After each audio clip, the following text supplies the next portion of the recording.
മുസ്ലിം സമുദായത്തിന് വിശേഷിച്ചും ലോകത്തിന് പൊതുവെയും ഏറ്റവും വലിയ ഭീഷണി ഏതെന്ന് ചോദിച്ചാൽ എല്ലാവർക്കും പറയാനുള്ള മറുപടി ഈ കാലഘട്ടത്തിൽ ഇസ്ലാമോഫോബിയയാണ്. ആ ഇസ്ലാമോഫോബിയ ചരിത്രത്തിൽ തുല്യതയില്ലാത്ത ആഘാതം ഏറ്റുവാങ്ങിയ ഒരവസരത്തിലാണ് നാം ഉള്ളത്. വലിയൊരു പ്രതീക്ഷ ലോകത്തിന് ഇസ്ലാമോഫോബിയക്കെതിരെ പ്രവർത്തിക്കുന്ന മുഴുവൻ ലോകത്തിനും ലഭിച്ചിരിക്കുന്നു എന്നുള്ളതാണ്. ആ പ്രതീക്ഷ എവിടെന്നാ ലഭിച്ചതെന്ന് ചോദിച്ചാൽ സാമ്രാജ്യത്വത്തിന്റെ ഈറ്റില്ലമായ അമേരിക്കയിൽ നിന്ന്, അമേരിക്കയിലെ ന്യൂയോർക്കിൽ നിന്നാണ് ആ പ്രതീക്ഷ ലഭിച്ചത്. ഇസ്ലാമോഫോബിയയ്ക്ക് തുല്യതയില്ലാത്ത വിധം ചരിത്രത്തിൽ ഒരുപക്ഷെ രേഖപ്പെടുത്താൻ കഴിയുന്ന രീതിയിലുള്ള ആഘാതം സംഭവിച്ചിരിക്കുകയാണ്.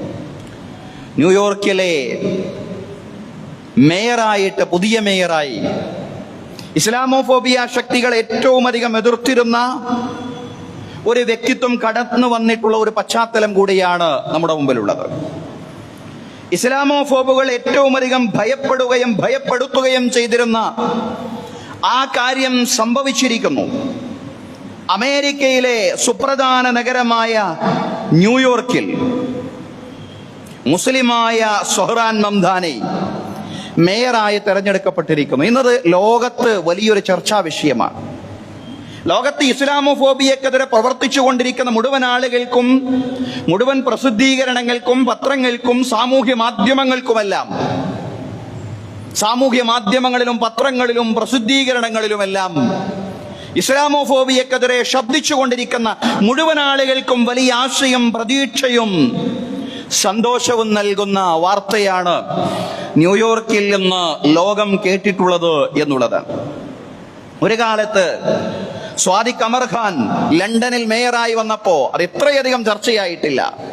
പക്ഷെ ഇന്ന് കൂടുതൽ ചർച്ചയായി. പ്രത്യേകിച്ചും ഈ കാലഘട്ടം എന്ന് പറയുന്നത് ഇസ്ലാമിനും മുസ്ലിങ്ങൾക്കുമെതിരെ വളരെ ശക്തമായിട്ടുള്ള ഹെയ്റ്റ് ക്യാമ്പയിൻ ശക്തിപ്പെട്ടുകൊണ്ടിരിക്കുന്ന കാലമാണ്.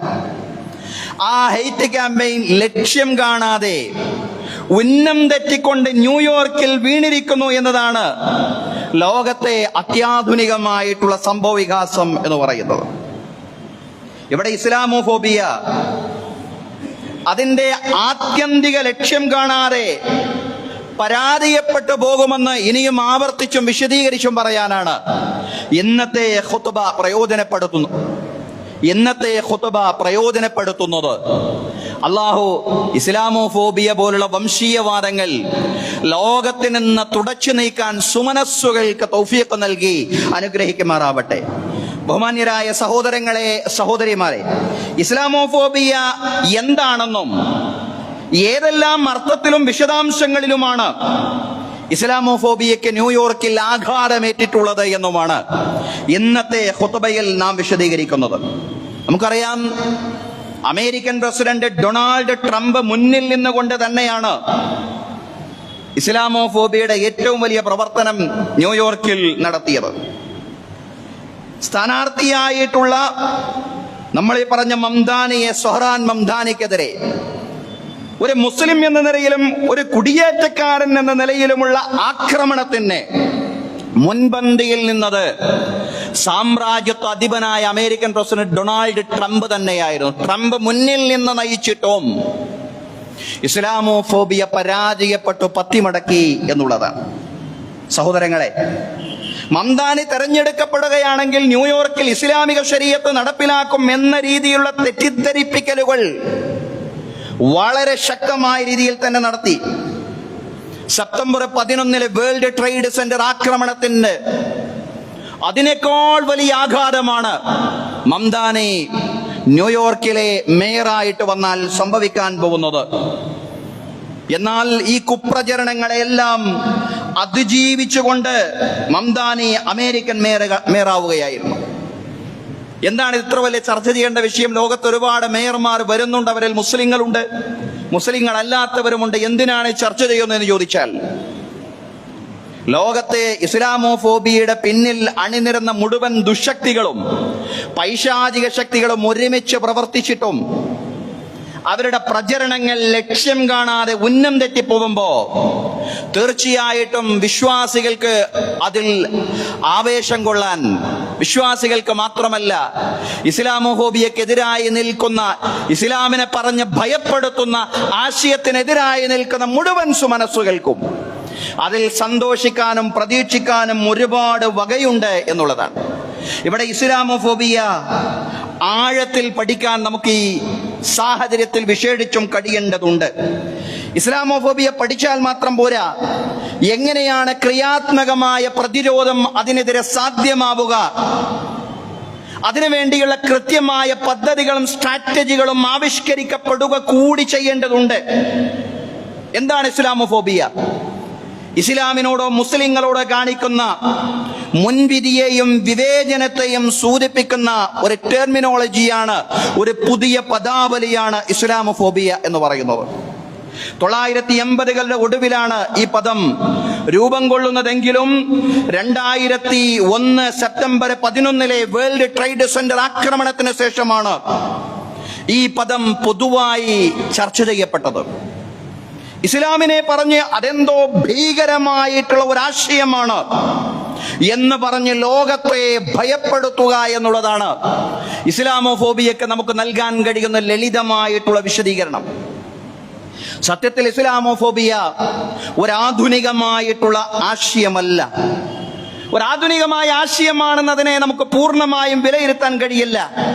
മറിച്ച് പ്രവാചകന്മാരുടെ കാലഘട്ടത്തിൽ അതുണ്ടായിരുന്നു. ഇസ്ലാമോഫോബിയ എന്ന രീതിയിൽ നിർണിതമായത് ചർച്ച ചെയ്യപ്പെട്ടിട്ടില്ല. ഇന്നത്തെ ഇസ്ലാമോഫോബിയക്ക് സ്ട്രാറ്റജികളുണ്ട്, അതിന് പദ്ധതികളുണ്ട്. അതിലേക്ക് നമുക്ക് കടന്നു വരാം. കൃത്യമായ ആസൂത്രിതമായ വ്യവസ്ഥാപിതമായ പദ്ധതികൾ, ആ രീതിയിൽ ആവിഷ്കരിക്കപ്പെട്ട ഒരു പദ്ധതി എന്ന നിലയിൽ ഇസ്ലാമോഫോബിയ നിലനിന്നിട്ടില്ലായിരുന്നുവെങ്കിലും തീർച്ചയായും ഇസ്ലാമോഫോബിയ പ്രവാചകന്മാരുടെ കാലഘട്ടത്തിൽ തന്നെ നിലവിലുണ്ടായിരുന്നു. ഇസ്ലാമിനെ പറഞ്ഞുകൊണ്ട് പ്രവാചകന്മാരുടെ ആഗമനത്തെ, അവരുടെ വിമോചന സന്ദേശങ്ങളെ പറഞ്ഞുകൊണ്ട് ലോകത്തെ ഭയപ്പെടുത്തുന്ന രീതി ഇസ്ലാമിന്റെ എതിരാളികൾക്ക്, പ്രവാചകന്മാരുടെ എതിരാളികൾക്കുണ്ടായിരുന്നു. അതാണ് പ്രവാചകൻ മൂസ അലൈഹിസ്സലാമയുടെ ചരിത്രത്തിൽ നിന്ന്, വിശുദ്ധ ഖുർആനിൽ നിന്ന് ഞാൻ പ്രാരംഭത്തിൽ ഓതിവെച്ച വചനം എന്ന് പറയുന്നത്.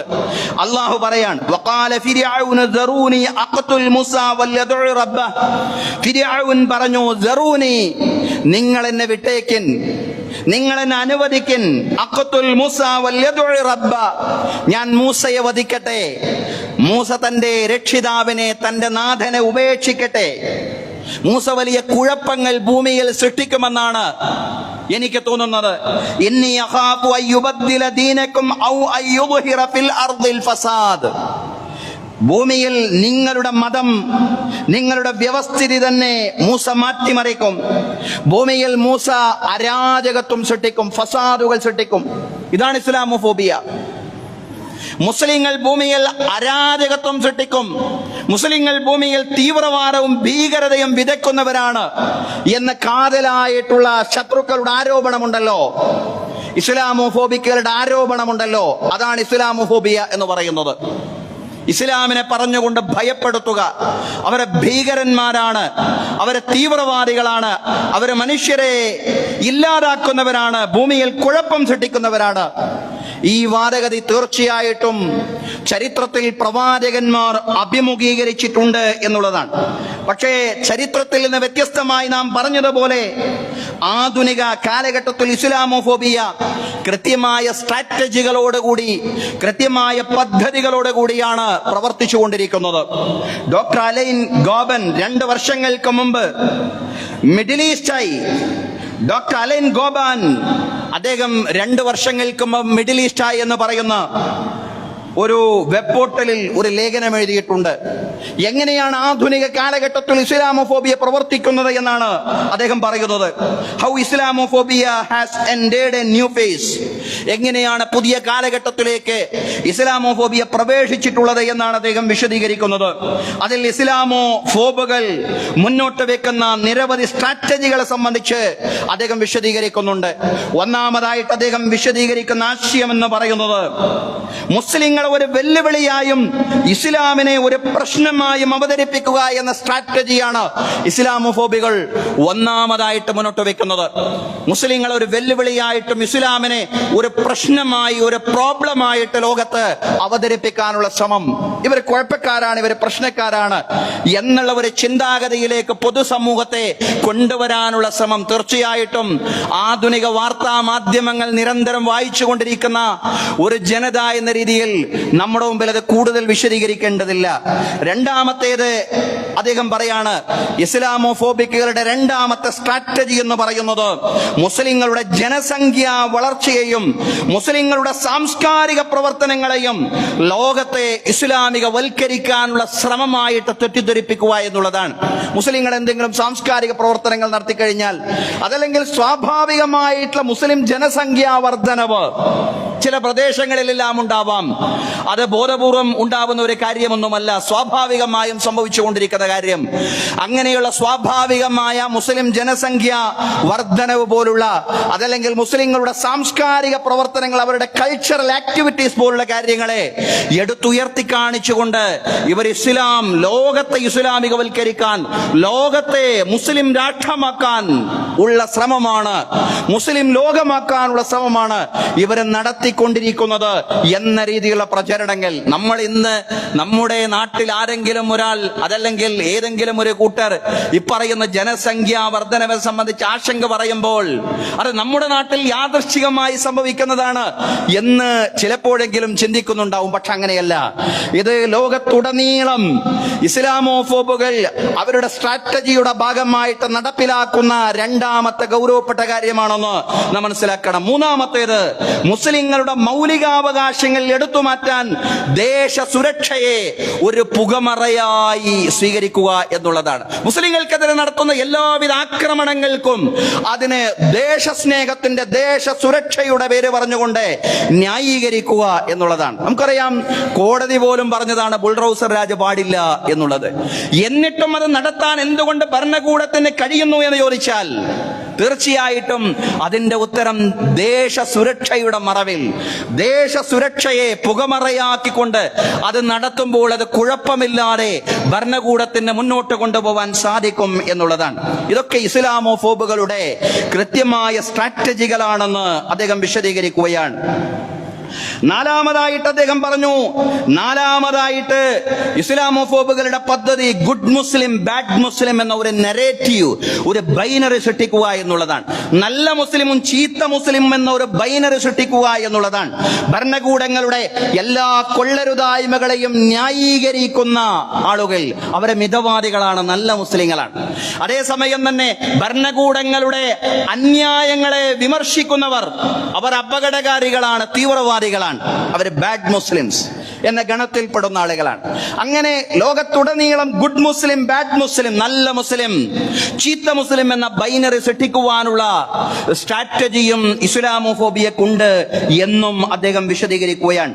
അഞ്ചാമത്തെ ഇസ്ലാമോഫോബിയയുടെ പദ്ധതിയായിട്ട് അദ്ദേഹം പറയുന്നത്, എവിടെയെങ്കിലും ഒരു ഭീകരാക്രമണം നടന്നാൽ മുൻവിധിയോടെ അത് മുസ്ലിങ്ങളിലേക്ക് ആരോപിക്കുക. ഇതൊക്കെ സംഭവിച്ചുകൊണ്ടിരിക്കുന്ന കാര്യമാണ്.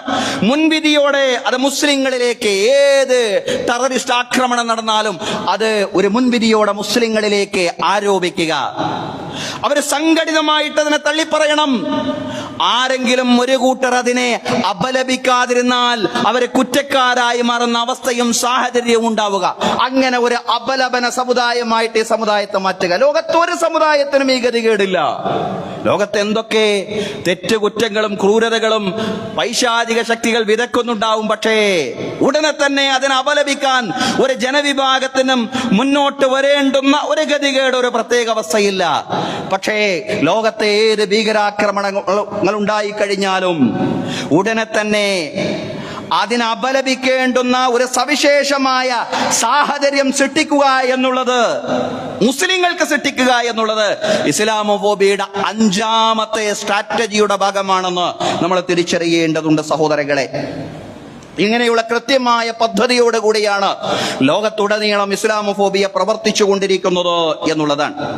ഇത് ഡോക്ടർ അലൈൻ ഗോബാൻ എന്ന് പറയുന്ന ഗ്രന്ഥകാരൻ അദ്ദേഹം കുറിച്ചിട്ടത്, അദ്ദേഹം ഒരു പോർട്ടലിൽ കുറിച്ചിട്ട കാര്യങ്ങളാണ്. 5 കാര്യങ്ങളല്ല, ഏകദേശം 10ഓളം കാര്യങ്ങൾ അദ്ദേഹം പറയുന്നുണ്ട്. അതിൽ പ്രസക്തമായിട്ടുള്ള 5 കാര്യങ്ങളാണ് ഞാൻ പറഞ്ഞത്. ഈ ഇസ്ലാമോഫോബിയയുടെ പ്രത്യാഘാതങ്ങൾ സ്ട്രാറ്റജിക്കലായിട്ട് ലോകത്ത് പ്രവർത്തിച്ചു കൊണ്ടിരിക്കുന്ന, നമ്മുടെ സംസ്ഥാനത്തോ രാജ്യത്തോ മാത്രമല്ല ലോകത്തുടനീളം ആസൂത്രിതമായിട്ട് പ്രവർത്തിച്ചു കൊണ്ടിരിക്കുന്ന ആശയമാണത്. ഈ ഇസ്ലാമോഫോബിയയുടെ പദ്ധതികൾ ഒരു പരിധിയോളം വിജയിക്കുന്നു എന്നുള്ളത്, ജനങ്ങൾക്കിടയിൽ തെറ്റിദ്ധാരണകൾ സൃഷ്ടിക്കുവാൻ അവർക്ക് സാധ്യമാവുന്നു എന്നുള്ളതാണ്. അതിന്റെ പ്രത്യാഘാതങ്ങൾ രാജ്യത്തും ലോകത്തും മാത്രമല്ല നമ്മുടെ സംസ്ഥാനത്ത് പോലും കാണാൻ കഴിയും. അടുത്ത കാലത്ത് മുസ്ലിം പേരുള്ള ഒരു എഴുത്തുകാരൻ തന്റെ അനുഭവം പങ്കുവെക്കുന്നുണ്ട്. വലിയ മതനിഷ്ഠയുള്ള ആളൊന്നുമല്ല, പക്ഷെ അദ്ദേഹത്തിന്റെ പേര് മുസ്ലിം പേരാണ്. അദ്ദേഹം കളമശ്ശേരിയിൽ, കൊച്ചിയിലെ കളമശ്ശേരിയിൽ ഒരു വീട് നോക്കാൻ, ഒരു വീട് അന്വേഷിക്കാൻ വേണ്ടി പുറപ്പെട്ടോ ബ്രോക്കർ ഉടനെ പറയാണ്, മുസ്ലിങ്ങൾക്ക് ഇവിടെ വീട് ലഭിക്കില്ല, മുസ്ലിങ്ങൾക്ക് വീട് നൽകരുത്, ഇന്നാലിന് വീട് നൽകരുത് എന്നാണ് ഈ വീടിന്റെ ഓണർ പറഞ്ഞിട്ടുള്ളത്, ഉടമസ്ഥൻ പറഞ്ഞിട്ടുള്ളത്. ഒരുപാട് എഴുതുന്നയാളാണ് ആരെ? ഈ വീടന്വേഷിക്കുന്നയാൾ.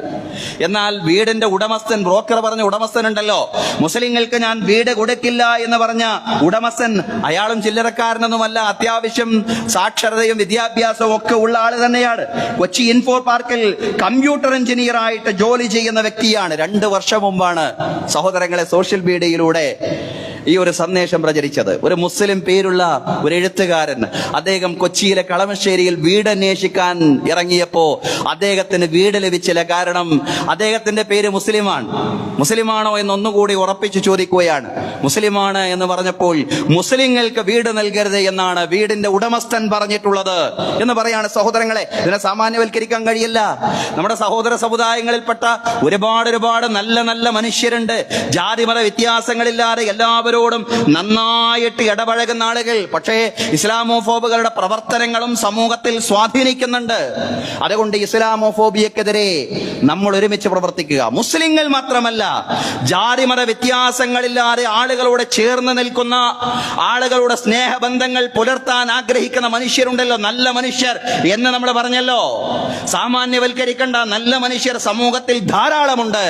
അത്തരം നല്ല മനുഷ്യരുടെ കൂടെ നിന്ന് ഇസ്ലാമോഫോബിയ ഉയർത്തിവിടുന്ന വംശീയതയ്ക്കെതിരെ പ്രവർത്തിക്കുക എന്നതാണ്. അതും സ്ട്രാറ്റജിക്കലായിട്ട് തന്നെ പ്രവർത്തിക്കണം. കാരണം ഇസ്ലാമോഫോബിയ ലോകത്ത് പ്രവർത്തിച്ചു കൊണ്ടിരിക്കുന്ന ആസൂത്രിതമായിട്ടാണ്. അതുകൊണ്ട് ഇസ്ലാമോഫോബിയക്കെതിരെയുള്ള പ്രവർത്തനവും തീർത്തും സ്ട്രാറ്റജിക്കലാവണം, കൃത്യമായ പദ്ധതികൾ ഉണ്ടാവണം എന്നുള്ളതാണ്. ആളുകളെ തകർക്കാനും നശിപ്പിക്കാനൊന്നുമല്ല. ഈ വംശീയ ബോധത്തെ ലോകത്തിൽ നിന്ന് നശിപ്പിക്കാൻ വേണ്ടി കൃത്യമായിട്ടുള്ള സ്ട്രാറ്റജികൾ ഇസ്ലാമോഫോബിയക്കെതിരെ പ്രവർത്തിച്ചു കൊണ്ടിരിക്കുന്ന ആളുകൾക്കും ഉണ്ടാവണം എന്നുള്ളതാണ്. അതിനൊന്നാമതായിട്ട് വേണ്ടത്, ഇസ്ലാമോഫോബുകൾ ഇസ്ലാമിനെ ഒരു പ്രശ്നമായിട്ട് അവതരിപ്പിക്കുമ്പോൾ നാം ഇസ്ലാമിനെ സകല പ്രശ്നങ്ങൾക്കുമുള്ള പരിഹാരമായിട്ട് നിർദ്ദേശിക്കുക എന്നുള്ളതാണ്. ആധുനിക ഇസ്ലാമിക പ്രസ്ഥാനങ്ങൾ ലോകത്ത് മുന്നോട്ട് വെച്ച വലിയ ആശയം അതാണ്. ഇസ്ലാമോഫോബുകൾ ഇസ്ലാമിനെ പ്രശ്നമായിട്ട് അവതരിപ്പിക്കുന്നു. നമ്മൾ ഇസ്ലാമിനെ പരിഹാരമായിട്ട് ലോകത്തിന്റെ മുമ്പിൽ നിർദ്ദേശിക്കുക. അന്നൽ ഇസ്ലാമ ലൈസ മുജറദുദ്ദീൻ, ഇസ്ലാം എന്ന് പറഞ്ഞാൽ കേവലം ഒരു മതമല്ല, ബലിൽ ഇസ്ലാമു ഹുവൽ ഹല്ലുൽ വഹീദ്, ഒരേ ഒരു പരിഹാരമാണ്. ലോകത്തിന്റെ വൈയക്തികവും കുടുംബപരവും സാമൂഹികവും നാഗരികവും സാമ്പത്തികവും രാഷ്ട്രീയവുമായ മുഴുവൻ പ്രശ്നങ്ങൾക്കുമുള്ള ഏറ്റവും വലിയ പരിഹാരമാണ് ഇസ്ലാം എന്ന അർത്ഥത്തിൽ ഇസ്ലാമിന്റെ ശത്രുക്കൾ, ഇസ്ലാമോഫോബുകൾ ഇസ്ലാമിനെ പ്രശ്നമായിട്ട് അവതരിപ്പിക്കുമ്പോൾ ഇസ്ലാമിനെ ഒരു ഹല്ലായി, ഇസ്ലാമിനെ ഒരു പരിഹാരമായിട്ട് ലോകത്തിന്റെ മുമ്പിൽ വെക്കുക എന്നതാണ് ഇസ്ലാമോഫോബിയെ പരാജയപ്പെടുത്താൻ ഉദ്ദേശിക്കുന്നവർക്കുണ്ടായിരിക്കേണ്ടുന്ന ഒന്നാമത്തെ സ്ട്രാറ്റജി എന്ന് പറയുന്നത്. രണ്ടാമതായിട്ട് വേണ്ടത്, വ്യവസ്ഥാപിതമായിട്ട് ഇസ്ലാമിന്റെ പ്രബോധന പ്രവർത്തനങ്ങൾ കൂടുതൽ ശക്തമാക്കുക. നമ്മൾ എപ്പോഴും പറയുന്നതാണ്, ഇസ്ലാമിന്റെ പ്രബോധന പ്രവർത്തനങ്ങൾ അത് കൂടുതൽ ശക്തവും വ്യവസ്ഥാപിതവുമാക്കി മാറ്റുക എന്നുള്ളതാണ്. കാരണം ഇസ്ലാമോഫോബിയുടെ ഈ ദുരന്തത്തിൽ ഏറ്റവും അധികം തെറ്റിദ്ധരിക്കുന്നത്, അതല്ലെങ്കിൽ അകപ്പെട്ടു പോകുന്നത് ഇസ്ലാമിനെ സംബന്ധിച്ച് അജ്ഞരായിട്ടുള്ള ആളുകളാണ്. ഇസ്ലാമിനെ സംബന്ധിച്ച് അറിവില്ലാത്ത ആളുകളാണ് രാജ്യത്തെ മഹാഭൂരിപക്ഷം, ലോകത്തെ മഹാഭൂരിപക്ഷം വരുന്ന ആളുകളും. ഇസ്ലാമിനെ അറിയാൻ അവർക്ക് അവസരം നൽകുക, ഇസ്ലാമിനെ അനുഭവിക്കുവാൻ അവർക്ക് അവസരം നൽകുക എന്നുള്ളതാണ് ഇസ്ലാമോഫോബിയെ തകർക്കാനുള്ള രണ്ടാമത്തെ പദ്ധതി എന്ന് പറയുന്നത്. അവർക്ക് ഇസ്ലാമിനെ അറിയാനും അനുഭവിക്കാനുമുള്ള അവസരം ലഭിച്ചാൽ ഈ ഫോബിയ പമ്പ കടക്കും എന്നുള്ളതാണ്. ഇസ്ലാമിനോട് കഠിനമായ ശത്രുത പുലർത്തുകയും മുസ്ലിം ഉന്മൂലനത്തിന് പരിശ്രമിക്കുകയും ചെയ്യുന്ന ജർമ്മനിയിലെ തീവ്ര വലതുപക്ഷ പാർട്ടിയാണ് ആൾട്ടർനേറ്റീവ് ഫോർ ജർമ്മനി എന്ന് പറയുന്നത്. അതിന്റെ പ്രമുഖ നേതാവ് ആർതർ വാഗ്നറിന് മനംമാറ്റവും ആദർശമാറ്റവും ഉണ്ടായി. അദ്ദേഹത്തെ പോലെ ധാരാളം ആളുകൾക്കുണ്ടായി. ആദർശമാറ്റവും മനംമാറ്റവും അദ്ദേഹത്തിന് ഉണ്ടായത് ചെച്നിയൻ അഭയാർത്ഥികളായ മുസ്ലിങ്ങളുമായിട്ട് അടുത്തിടപഴകാൻ അദ്ദേഹത്തിന് സാധ്യമായപ്പോഴാണ്. ചെച്നിയൻ അഭയാർത്ഥികളുടെ സൽപെരുമാറ്റങ്ങൾ അദ്ദേഹത്തിന്റെ ജീവിതത്തിൽ വലിയ മാറ്റങ്ങൾ വരുത്തി. ജർമ്മനിയിലെ വലതുപക്ഷ പാർട്ടിയായ ആൾട്ടർനേറ്റീവ് ഫോർ ജർമ്മനിയുടെ നേതാവായ ആർതർ വാഗ്നറിന് മനപരിവർത്തനം ഉണ്ടാക്കിയത് ചെച്നിയൻ മുസ്ലിങ്ങളുടെ പെരുമാറ്റമായിരുന്നു. സഹോദരങ്ങളെ, അങ്ങനെയാണ് നല്ല പെരുമാറ്റം, ആകർഷകമായ പെരുമാറ്റം, ആകർഷകമായ അനുഭവങ്ങൾ ഉണ്ടാവുമ്പോൾ തീർച്ചയായും എത്ര വലിയ വിദ്വേഷ മനസ്സ് കൊണ്ട് നടക്കുന്ന മനുഷ്യന്റെ മനസ്സിനെയും മാറ്റാൻ കഴിയും എന്നുള്ളതാണ്. നെതർലൻഡിലെ തീവ്ര മുസ്ലിം വിരുദ്ധ സംഘടനയായ ഫ്രീഡം പാർട്ടി, തീവ്ര മുസ്ലിം വിരുദ്ധ വംശീയ സംഘടനയാണ് ഫ്രീഡം പാർട്ടി എന്ന് പറയുന്നത്.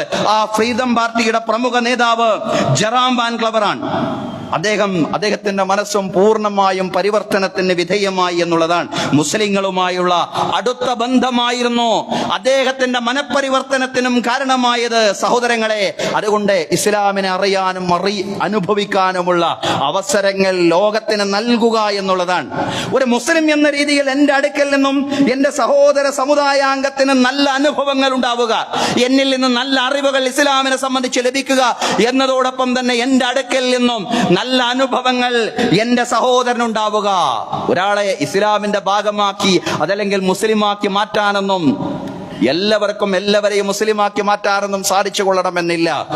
അങ്ങനെ ഇസ്ലാം എല്ലാവരെയും സ്വീകരിപ്പിക്കുക എന്ന് പറയുന്നത് ഒരു ബാധ്യതയുമല്ല. ലാ ഇക്റാഹ ഫിദ്ദീൻ, ആളുകൾക്ക് ഈ ദീനിന്റെ സന്ദേശം പറഞ്ഞു കൊടുക്കുക എന്നതാണ് നമ്മുടെ ഉത്തരവാദിത്തം എന്ന് പറയുന്നത്. നിർബന്ധിതമായി ഈ ദീനിന്റെ ഭാഗമാക്കാൻ നമുക്ക് കഴിയില്ല എന്ന് മാത്രമല്ല, അതിന് നമ്മോട് നിർദ്ദേശിച്ചിട്ടുമില്ല. അള്ളാഹു പ്രവാചകനോട് പോലും പറഞ്ഞെന്നാണ്, ഫദക്കിർ ഇന്നമാ അൻത മുദക്കിർ ലസ്ത അലൈഹിം ബിമുസൈത്തിർ.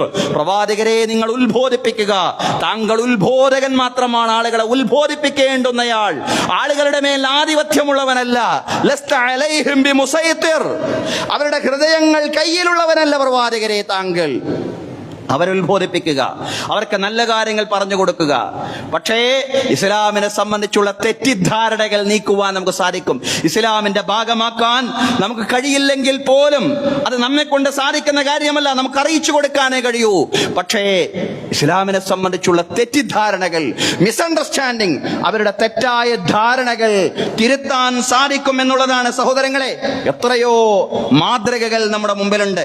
സ്വതന്ത്ര ഇന്ത്യയിലെ ആദ്യത്തെ ഗവർണർ ജനറൽ സി രാജഗോപാലാചാരിയായിരുന്നു, ചക്രവർത്തി രാജഗോപാലാചാരി. ഇസ്ലാമിനെയും മുസ്ലിങ്ങളെയും സംബന്ധിച്ച് അദ്ദേഹത്തിന്റെ മരണം വരെയും നല്ല മതിപ്പായിരുന്നു എന്ന് ചരിത്രത്തിൽ വായിക്കാൻ കഴിയുന്നതാണ്. അതിന് വഴിയൊരുക്കിയത് കട്ടക്കിൽ താമസിക്കവേ ഒരു മുസ്ലിം ശിപായിയുടെ ഭാഗത്ത് നിന്നുണ്ടായ മികച്ച മാതൃകകളായിരുന്നു, മികച്ച അനുഭവങ്ങളായിരുന്നു. സഹോദരങ്ങളെ, അങ്ങനെ ഇസ്ലാമിനെ സംബന്ധിച്ചുള്ള അറിവും അനുഭവവും ലോകത്തിന് പകർന്നു നൽകുക എന്നതാണ് രണ്ടാമതായിട്ട് നമുക്ക് നിർവഹിക്കാനുള്ള ദൗത്യം എന്ന് പറയുന്നത്. എപ്പോഴും അന്തസ്സും അഭിമാനവും അടിയറവ് വെക്കാതെ നിലപാടുകളിൽ വിട്ടുവീഴ്ച ചെയ്യാതെ മുന്നോട്ട് പോവാനാണ് ഇസ്ലാമെ ഫോബിയെ പ്രതിരോധിക്കുന്നവർ ശ്രദ്ധിക്കേണ്ടുന്ന മൂന്നാമത്തെ കാര്യം. ജനങ്ങളോട് നല്ല നിലയ്ക്ക് ഇടപഴകണമെന്ന് പറഞ്ഞാൽ ഇസ്ലാമിന്റെ എതിരാളികളുടെ മുമ്പിൽ സാഷ്ടാംഗം ചെയ്യണം, മുട്ടുമടക്കണം, നിലപാടുകൾ കൊണ്ട് അടിയറവ് പറയണം എന്നൊരിക്കലും മനസ്സിലാക്കരുത്. സഹോദരങ്ങളെ, സുഹ്റാൻ മംദാനിയുടെ വിജയം നൽകുന്ന ഏറ്റവും വലിയ പാഠം നിലപാടുകളിൽ വിട്ടുവീഴ്ച ചെയ്യാതെ മുന്നോട്ട് പോകുന്നവർക്ക് തന്നെ ഈ ലോകത്ത് വലിയ ഇടമുണ്ട് എന്നുള്ള പാഠമാണ്. വൻതോതിൽ ജൂത വോട്ടർമാരുടെ സാന്നിധ്യമുള്ള നഗരമാണ് ന്യൂയോർക്ക് സിറ്റി എന്ന് പറയുന്നത്. മംദാനിയുടെ വിജയം എന്തുകൊണ്ട് ലോകം ആഘോഷിക്കുന്നു? എന്തുകൊണ്ട് മെമ്പറിൽ പോലും അത് ചർച്ച ചെയ്യുന്നു എന്ന് ചില ആളുകൾ ചിന്തിക്കുന്നുണ്ടാവും. കാരണം ലോകം അതിൽ നിന്ന് പ്രചോദനം ഉൾക്കൊള്ളണം എന്നുള്ളതാണ്. നമ്മൾ വിശ്വാസികൾ അതിൽ നിന്ന് പാഠം ഉൾക്കൊള്ളണം എന്നുള്ളതാണ്. വൻതോതിൽ ജൂത വോട്ടർമാരുടെ സാന്നിധ്യമുള്ള നഗരമായിരുന്നു, അതല്ലെങ്കിൽ നഗരമാണ് ന്യൂയോർക്ക് സിറ്റി എന്ന് പറയുന്നത്. എന്നിട്ടും മംദാനി അദ്ദേഹത്തിന്റെ ഫലസ്തീൻ അനുകൂല നിലപാടിൽ ഒരു തരി പോലും വെള്ളം ചേർത്തിട്ടില്ല എന്നുള്ളതാണ്. ഒരു തരി പോലും വെള്ളം ചേർത്തിട്ടില്ല. ഇസ്രയേലിനെതിരെ മംദാനിയുടെ നിലപാടുകൾ ഉയർത്തിക്കാട്ടി ന്യൂയോർക്കിലെ ജൂതന്മാരെ ഇളക്കിവിടാനുള്ള ശ്രമത്തിനും നേതൃത്വം കൊടുത്തത് ഡൊണാൾഡ് ട്രംപ് എന്ന് പറയുന്ന അമേരിക്കയുടെ പ്രസിഡന്റ് ആയിരുന്നു. പക്ഷേ ഒരു ഫലവും ഉണ്ടായില്ല.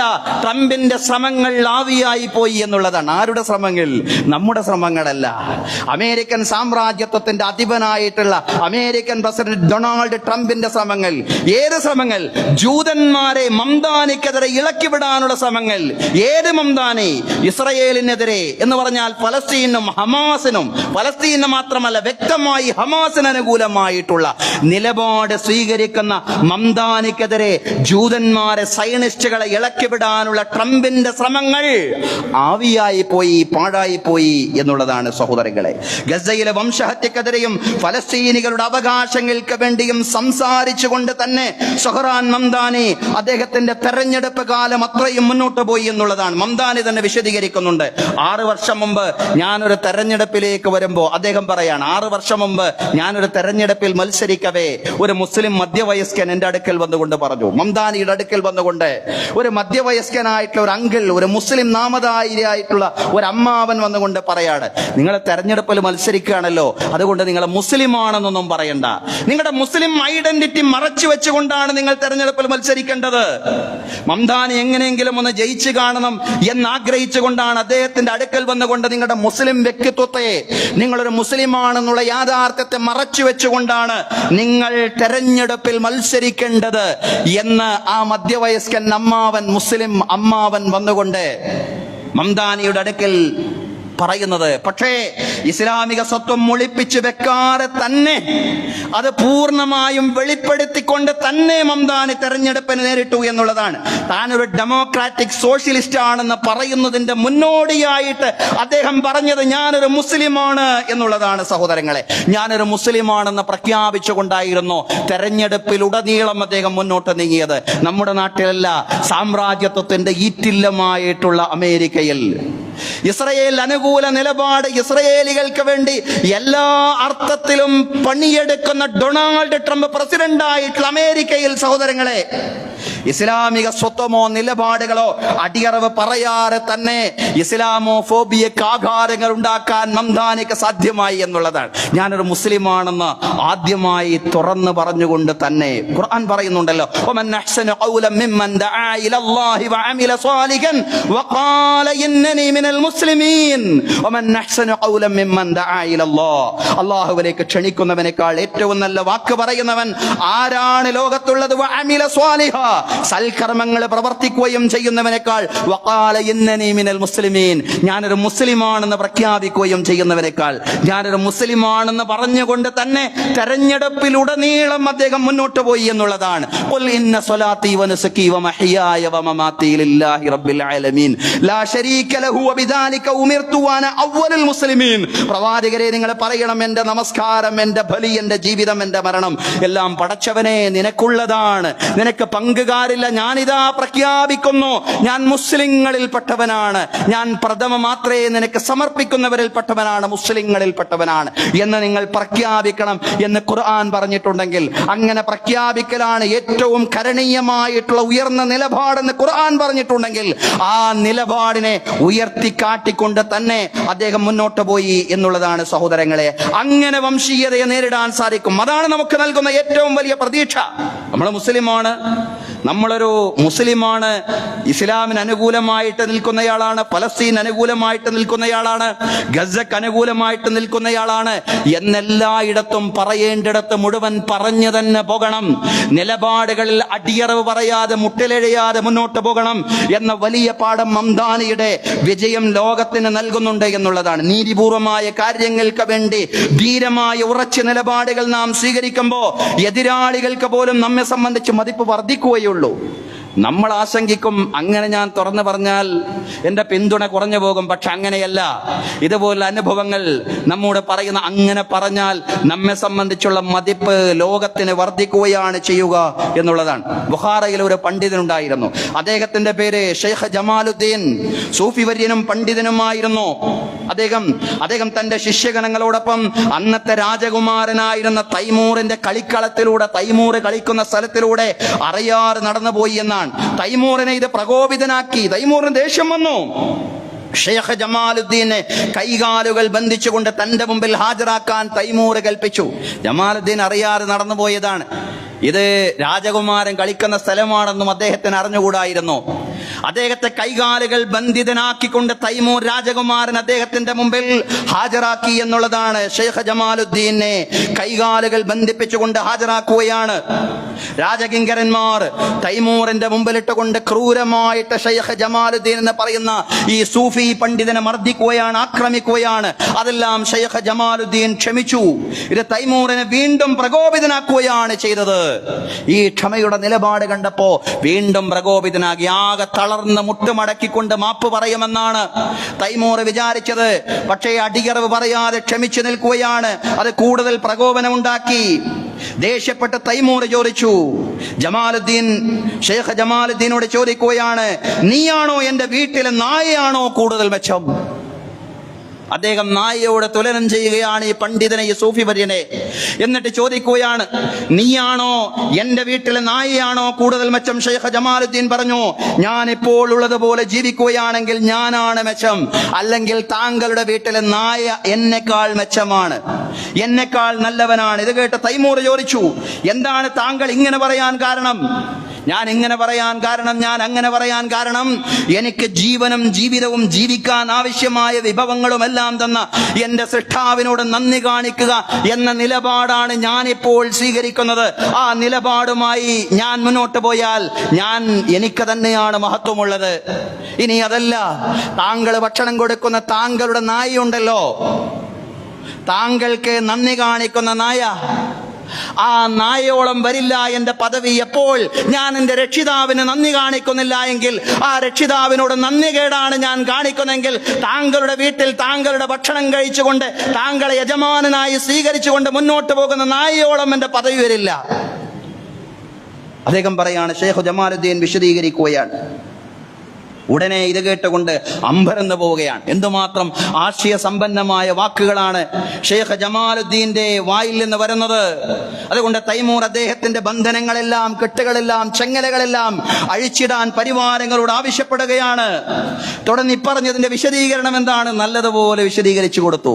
ഇസ്ലാമിന്റെ തൗഹീദ് എന്താണ്, ഇസ്ലാം എന്താണ്, അതിന്റെ മനോഹാരിത എന്താണ്, അതിന്റെ മഹത്വം എന്താണ്, തൈമൂറിന് നല്ലതുപോലെ വിശദീകരിച്ചു കൊടുത്തു ഷെയ്ഖ് ജമാലുദ്ദീൻ. പിന്നീട് ചരിത്രത്തിൽ ഒരു ഘട്ടത്തിൽ തൈമൂർ ഇസ്ലാം സ്വീകരിക്കുന്നുണ്ട് സഹോദരങ്ങളെ. അതുകൊണ്ട് എതിരാളികളുടെ മുമ്പിൽ ധീരമായ ആർജവമുള്ള നിലപാടുകൾ സ്വീകരിക്കേണ്ടിടത്ത് ആ നിലപാടുകൾ തന്നെ സ്വീകരിച്ച് മുന്നോട്ട് പോകുമ്പോ എതിരാളികൾക്ക് പോലും നമ്മെ സംബന്ധിച്ചുള്ള മതിപ്പ് വർദ്ധിക്കുകയാണ് ചെയ്യുക എന്ന് നമ്മളിപ്പോൾ പറഞ്ഞ ചരിത്ര സംഭവം മാത്രമല്ല, ഇപ്പറഞ്ഞ ന്യൂയോർക്കിൽ മംദാനി ജയിച്ച ആ സംഭവം നമ്മോട് പറയുകയാണ്. എവിടെയും അദ്ദേഹം മുട്ടുമടക്കിക്കൊണ്ട് നിലപാടിനോട് അടിയറവ് പറഞ്ഞിട്ടില്ല എന്നുള്ളതാണ്. മംദാനി ന്യൂയോർക്ക് മേയറാകുന്ന ഈ പശ്ചാത്തലത്തെ മുൻനിർത്തിക്കൊണ്ട് ഇസ്ലാമോഫോബിയക്കെതിരായിട്ട് ലോകം സ്വീകരിക്കേണ്ട, നമ്മൾ സ്വീകരിക്കേണ്ട സ്ട്രാറ്റജികളെ സംബന്ധിച്ചാണ് നമ്മൾ പറഞ്ഞ 3 സ്ട്രാറ്റജികൾ. ഗൗരവത്തിൽ അത് പാലിക്കണം, ശ്രദ്ധിക്കണം. അതിലൊന്ന്, ഇസ്ലാമോഫോബുകൾ ഇസ്ലാമിനെ പ്രശ്നമായിട്ട് അവതരിപ്പിക്കുമ്പോൾ നാം ഇസ്ലാമിനെ സകല പ്രശ്നങ്ങൾക്കുമുള്ള പരിഹാരമായിട്ട് കാണുക, അതല്ലെങ്കിൽ ലോകത്തിന് മുമ്പിൽ അവതരിപ്പിക്കുക എന്നുള്ളതാണ്.